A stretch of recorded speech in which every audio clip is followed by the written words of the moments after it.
বেকারির মতো এত সুন্দর করে কিভাবে বাসায় আমি পাউরুটি বানাই সেই রেসিপিটা আপনাদের সাথে শেয়ার করব। আসসালামু আলাইকুম এভরিওয়ান, সবাই কেমন আছেন? আমি তো আলহামদুলিল্লাহ ভালো। আমি আজকে বাসায় বেকারির মতো পাউরুটি বেক করব। এর জন্য নিয়ে নিয়েছি কুসুম গরম দুধ, 1 কাপ কুসুম গরম দুধ নিয়ে নিয়েছি, আর ছোট 1 চামচ ইস্ট নিয়ে নিয়েছি। খুব ভালোভাবে নেড়ে চেড়ে ইস্টগুলোকে ঢেকে রেখে দিব কিছুক্ষণের জন্য।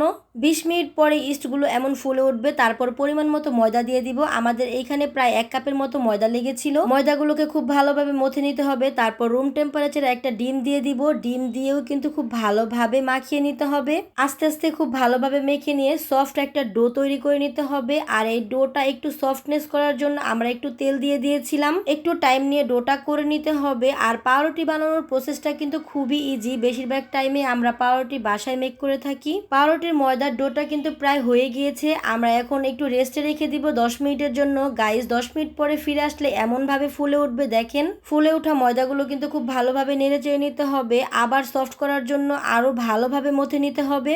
ময়দার ডোটা খুব ভালোভাবে মথে নেওয়ার পর আমাদের কিন্তু পাউরুটি বানানোর জন্য ময়দাটা একদম পারফেক্ট হয়ে যায়। ময়দার ডোটা একটা বেলুনের মাধ্যমে রুটি শেপ দিয়ে নেই, আর রুটিটাকে কিন্তু পেঁচিয়ে পেঁচিয়ে একদম রোলের মতো গোল গোল করে নিতেছি। রোলের মতো শেপ দেওয়ার পর এই পাশ ওপাশ ঠিক করে আপনি যে মোল্টে রুটিটা বানাবে সেই মোল্টে দিয়ে দিবেন। আমরা কিন্তু একটা কেকের মোল্টে রুটিটা বানাবো, কারণ রুটি বানানোর মোল্ট আমাদের নেই। 10 মিনিটের জন্য রেস্টে রেখে দিবেন। 10 মিনিট পরে দেখবেন পাউরুটির একটা শেপ হয়ে গিয়েছে। গাইস দেখেন কি সুন্দর একটা পাউরুটির শেপ হয়ে গিয়েছে।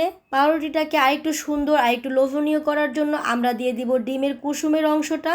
একটা ব্রাশের মাধ্যমে ডিমের কুসুমের অংশটা পুরো পাউরুটির গায়ে দিয়ে দিতেছিলাম, সাথে কিন্তু তিল দিয়ে দিয়েছিলাম মজা হওয়ার জন্য। ওভেনটাকে 10 মিনিট প্রিহিট করে রেখেছিলাম। এখন পাউরুটিটা দিয়ে দিলাম আর 25 মিনিট ওয়েট করতে হবে। চলুন 25 মিনিট পরে ফিরে আসি পাউরুটির লুকটা কেমন হয়। দেখুন গাইস আমাদের পাউরুটিটা কত বেশি সুন্দর হয়েছে, এত বেশি মজা হয়েছিল দেখতে, এত বেশি লোভনীয় ইয়াম্মি লাগতেছে। আজকে আমার পাউরুটি বানানোর রেসিপিটা কেমন লেগেছে অবশ্যই জানাবেন। সবাই ভালো থাকবেন, দেখা হয়ে যাবে নতুন কোনো ভিডিওতে। Thanks for watching my video.